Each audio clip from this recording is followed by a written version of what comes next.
السلام علیکم ورحمۃ اللہ وبرکاتہ۔ ناظرین، آج کا موضوع ہے شب قدر، مغفرت و نجات کی رات۔ ناظرین، ذرا آپ تصور کریں کہ اگر دنیا کے کسی بھی بزنس مین کو یہ معلوم ہو جائے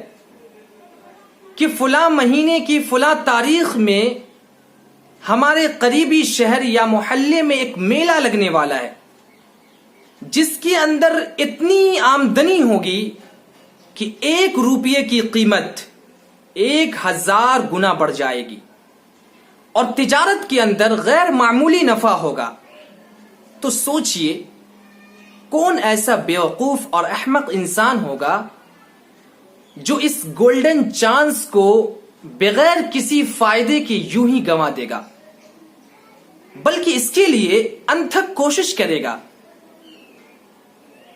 اور حتی الامکان اس کے اندر اپنے پیسے کو انویسٹ کرنے کی کوشش کرے گا۔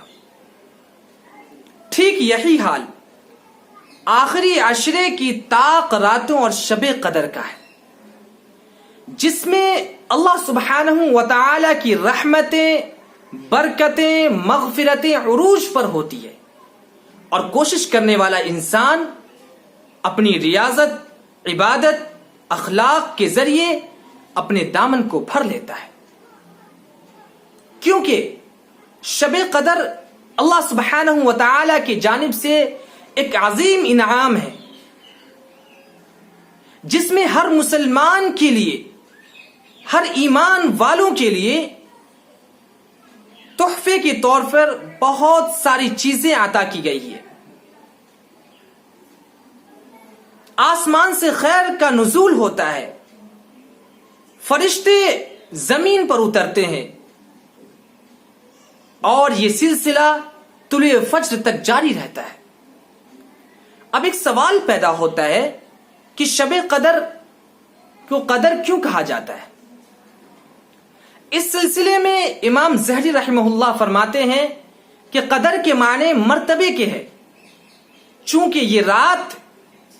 مقام و مرتبہ کے لحاظ سے تمام راتوں میں سب سے زیادہ افضل ہے، اس لیے اسے لیلۃ القدر کہا جاتا ہے۔ چنانچہ حدیث میں آتا ہے کہ حضرت عبداللہ ابن عباس رضی اللہ تعالی عنہما فرماتے ہیں کہ اللہ سبحانہ و تعالی کے جانب سے اس رات کو پورے سال کی تقدیر اور فیصلے کا قلمدان فرشتے کو سونپا جاتا ہے، اس لیے اسے لیلۃ القدر کہتے ہیں۔ اور قدر تنگی کے معنی میں بھی مستعمل ہے، اس لحاظ سے یہ مطلب ہوتا ہے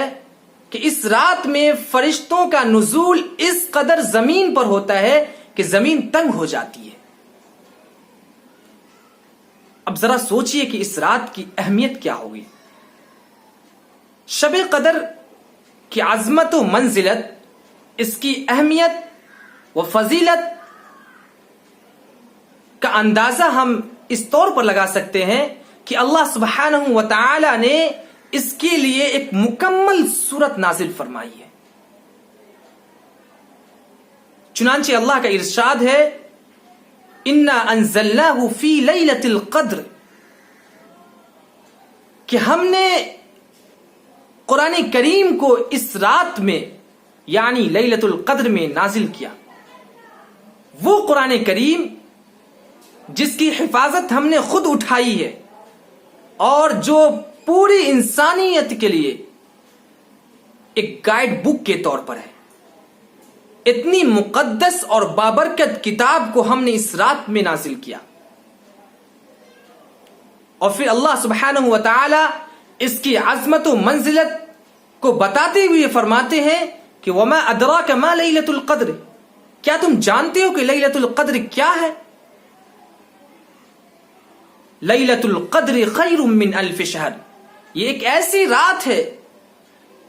جس رات کے بارے میں یہ کہا گیا ہے کہ 1000 راتوں سے یہ رات افضل ہے۔ اس میں جو بھی نیک اعمال کیے جاتے ہیں، جس طریقے سے بھی اللہ سبحانہ و تعالی کی رضامندی کے لیے کوششیں کی جاتی ہے، یہ تمام کوششیں اور عبادت 1000 راتوں سے افضل ہے. تنزل الملائکۃ والروح فیہا باذن ربہم من کل امر. اور اس رات میں اللہ سبحانہ و تعالی کی اجازت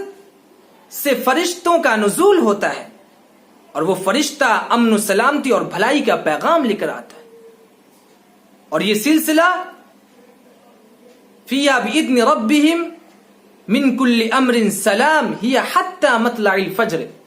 طلوع فجر تک یہ سلسلہ جاری رہتا ہے. اب ایک سوال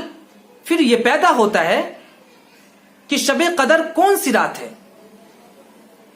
اول تو یہ بتلا دوں میں کہ رمضان المبارک کی ساری رات اہمیت کا حامل ہے. انسان کی یہ کوشش ہونی چاہیے کہ ہم ہر رات کو اٹھ کر اللہ کی عبادت کریں، لیکن اگر یہ چیز نہ ہو سکے تو کم از کم آخری عشرے میں طاق راتوں میں اس کی اہمیت کو برقرار رکھنے کی کوشش کریں،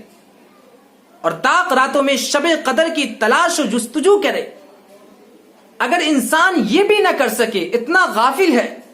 کہ طاق راتوں میں بھی اس کا اہتمام نہیں کر سکا، تو آخر درجے میں کم از کم وہ 27ویں شب کو اس کا اہتمام ضرور کرے اور تلاش میں رہے کہ شاید کہ شب قدر ہمیں نصیب ہو جائے. حضرت عبداللہ ابن عباس رضی اللہ تعالی عنہما فرماتے ہیں کہ اللہ سبحانہ و تعالی کو طاق عدد میں سب سے زیادہ پسندیدہ عدد 7 ہے، لہذا اس طور پہ 27ویں شب کو زیادہ امکان رہتا ہے کہ یہ شب قدر کی رات ہوتی ہے. اس لیے ہمیں یہ کوشش کرنی چاہیے کہ ہم